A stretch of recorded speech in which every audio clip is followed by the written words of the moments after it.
Kriyanandaji writes in this book, Living Wisely, Living Well. I want to read this last line. If you don't have this book, I believe Amazon would have it. Otherwise, go to a center nearby or Ananda Publications. That's a website we have, or the Ananda Store. So these are multiple websites where you can order this book. And I want to read this beautiful line in the back jacket. It says, "Take a year off from the same old you. Read this book, put into practice what it teaches, and in a year's time, you won't recognize yourself." Isn't that beautiful? So, a beautiful, profound writing for today, July 8th. Kriyanandaji writes, "If someone accuses you of something you once did, say to him, 'What matters is not what I did in the past, but what I am today.' If you have changed, say so. But if the accusation has no merit, the question of change doesn't arise. If your accuser is right and you still haven't changed as much as you'd like, reply instead, 'Is anyone perfect? And do you think I need your permission to wash my own laundry?' To finish that thought, you might say also, 'I am what I am before my conscience and God.' In this way, you won't lower yourself to self-justification or counter-accusation. If, on the other hand, your accuser has been vicious, you might reply, 'Do your own laundry.'" And so it ends. It's a beautiful, beautiful theme over here that Kriyanandaji is writing. And I've picked up a song, friends, which in the beginning part of my webinar, I was requesting my team to find in this book. And it's called Living Water. And Master would often say, Yoganandaji would say, a saint is a sinner who never gave up. Another very beautiful quote of his is, I think it is his. Somebody told me, so I confess I have not read it, but it seems like Master would say something very similar. Perhaps this is directly his quote. If you know, please write in the comment section where this is, and I'd be very happy to know. That somebody told me once that he read Master saying, "Every saint has a past, and every sinner has a future." And I thought that was so characteristic of Master, our line of gurus, and it is a truth. Think of Saint Francis, or any saint for that matter. This is an eternal principle almost. So friends, this song is called Living Water, and I want to read a little introduction Kriyanandaji writes, and then I'll sing this song with you, for you. This song from the oratorio describes the place in the New Testament where it says of Jesus, "He must needs go to Samaria." Most commentators attribute this necessity to the fact that Samaria lay on his route. Paramhans Yogananda, however, attributed that need to the fact that the woman of Samaria, this was a disciple of Jesus, was a fallen disciple of Jesus from previous lives. She lived in that country and he wanted to see whether she was ready now to return as a disciple. Therefore, his test of her truthfulness when he asked her to go fetch her husband, it was then that he spoke to her of the living water of spirit. And just if you may not know the story, basically she was filling water from the well and Jesus came there. And that is when, as Kriyanandaji writes, he said to her, "Go fetch your husband." And she said, "I have no husbands." And he said that was a test. It was right. And basically, then Master said that I think Christ taught him further, initiated him. But here's the story then. This inspired Kriyanandaji to write this beautiful piece.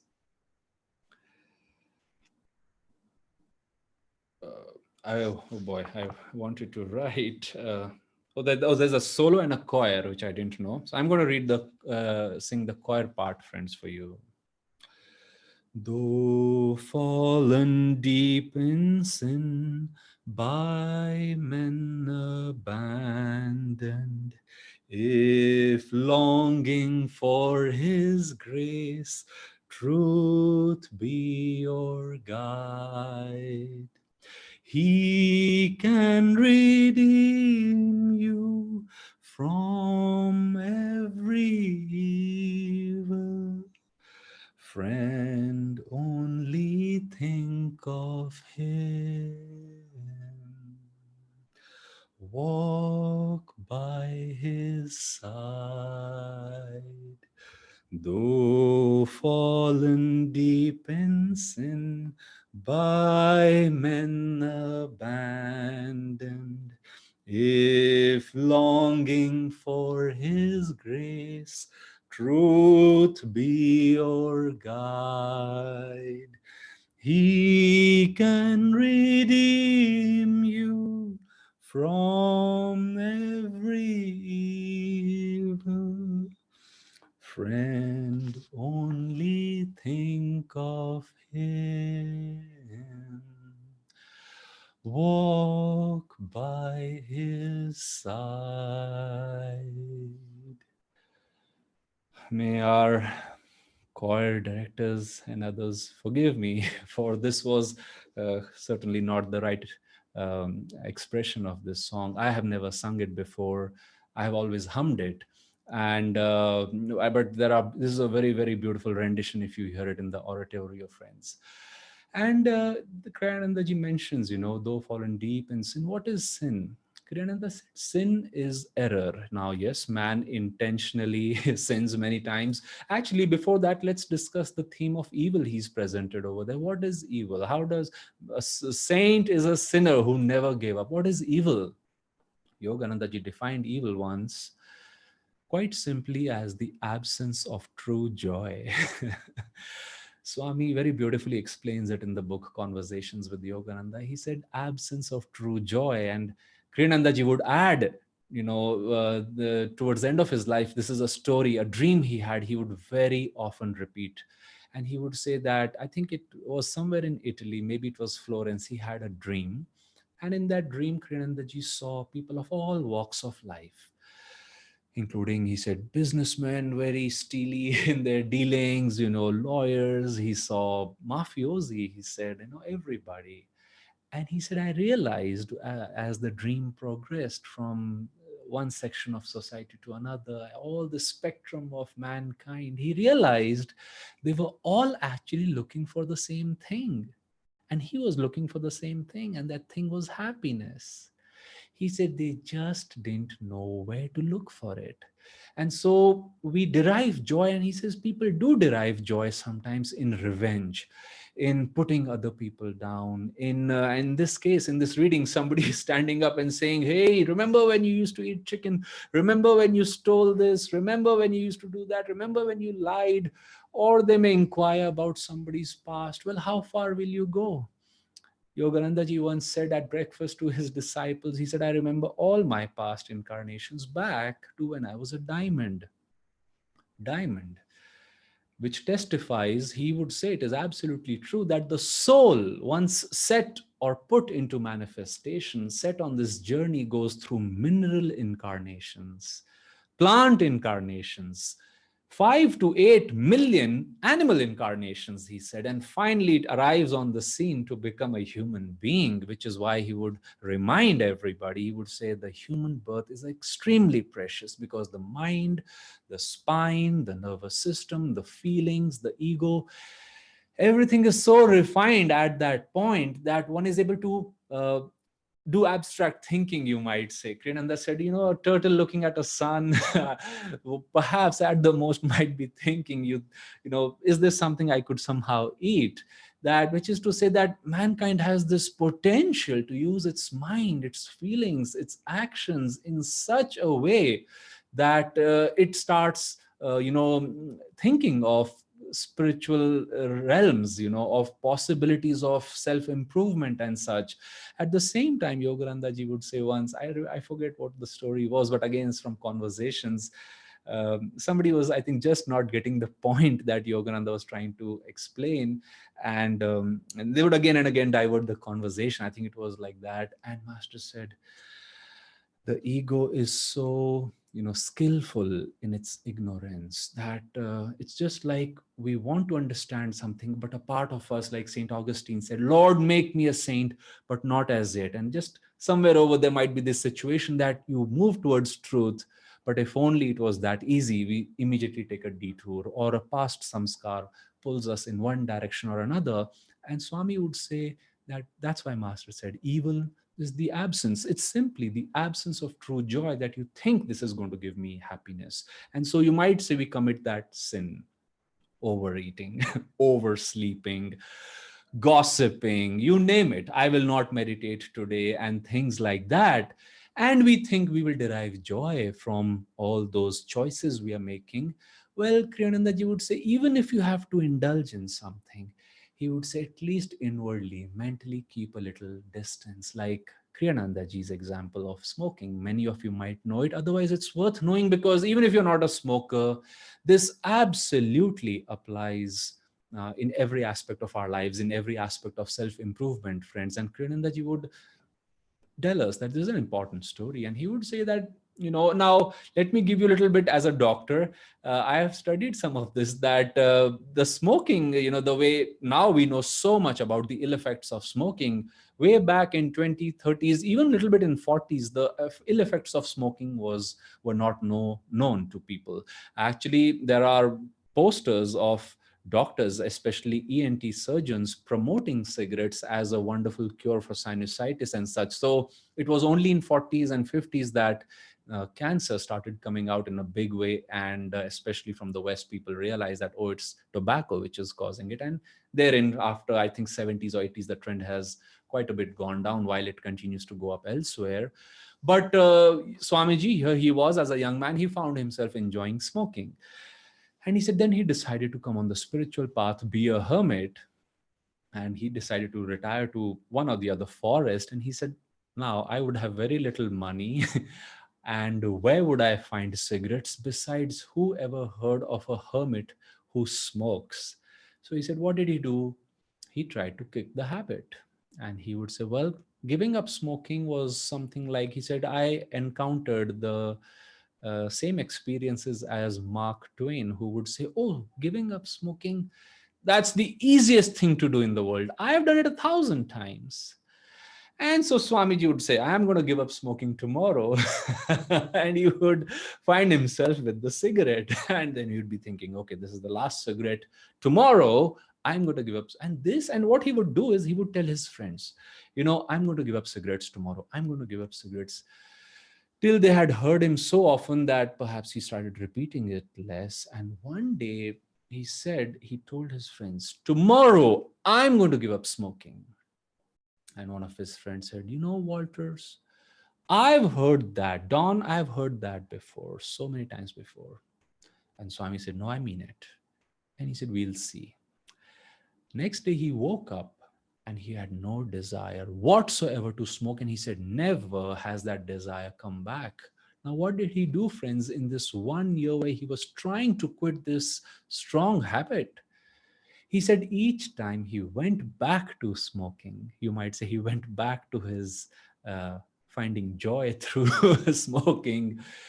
He said he told himself, instead of saying, oh, I failed once again, which is what the world tries to do.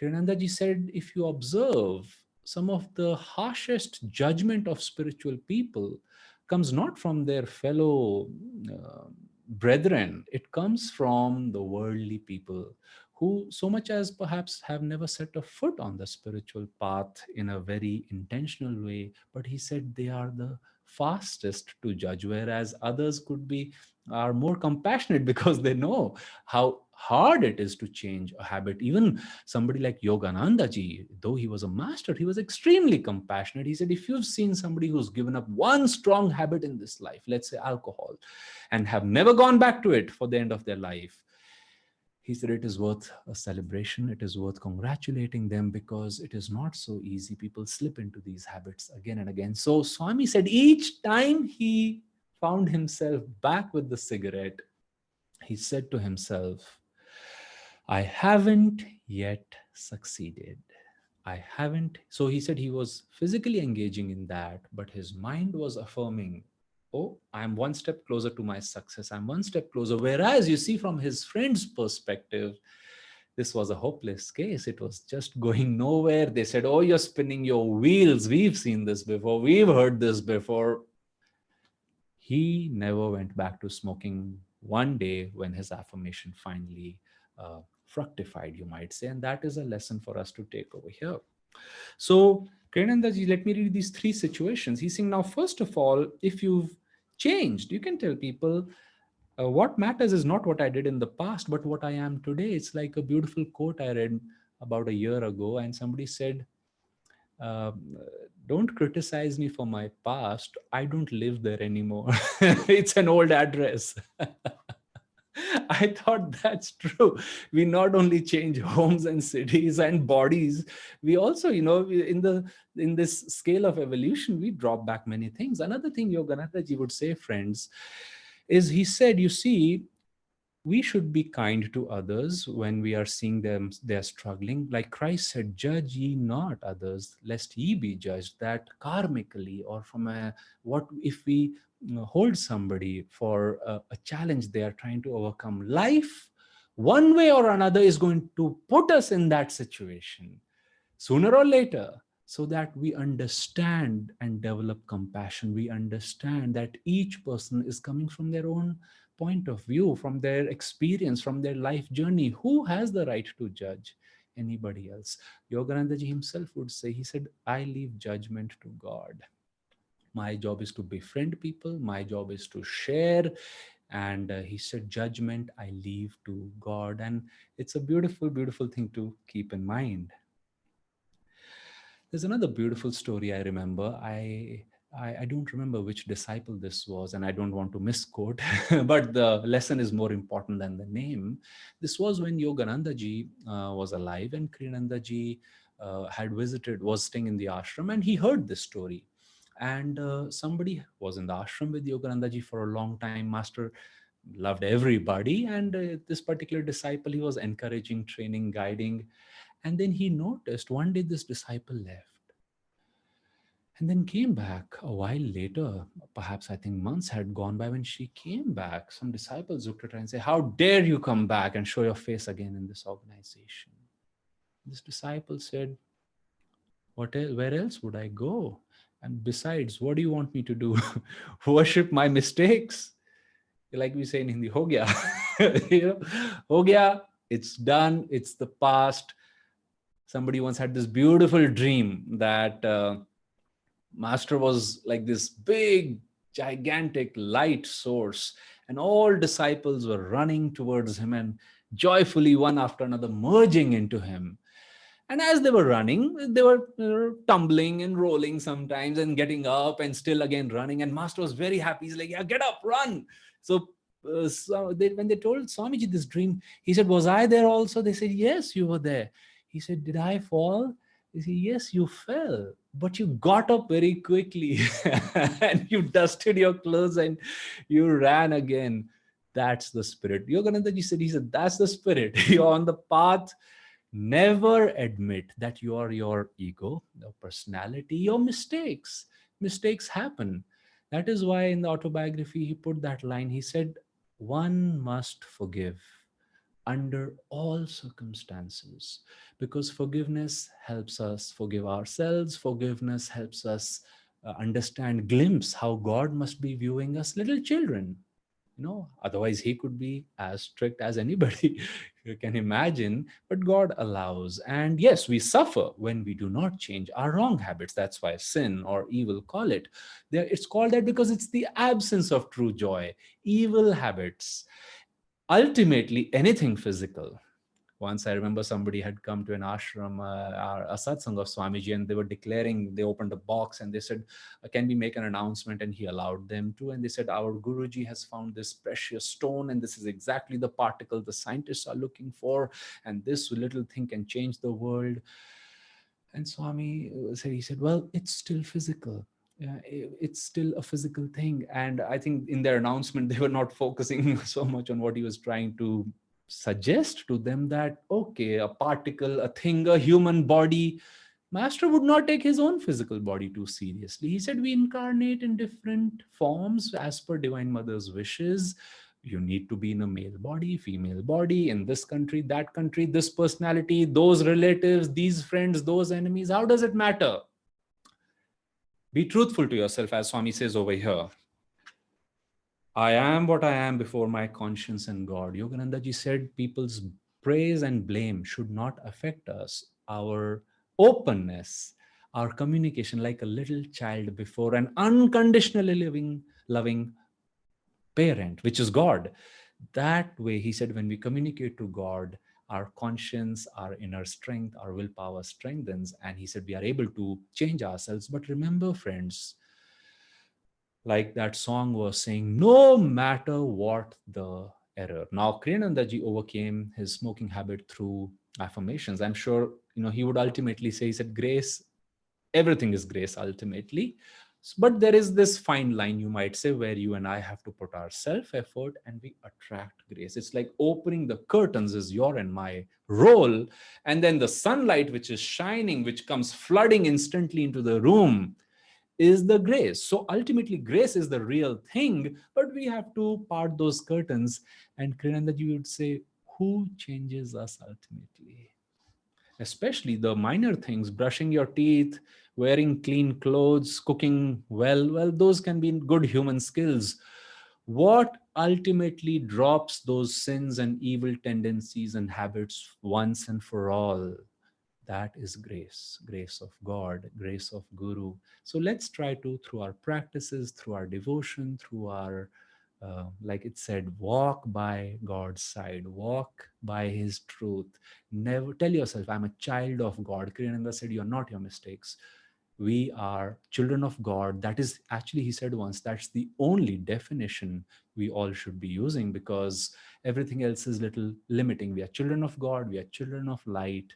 And as our father, as our mother is perfect, so one day you and I will become, through God and Guru's grace and through our efforts. So thank you, friends, for coming to the satsang.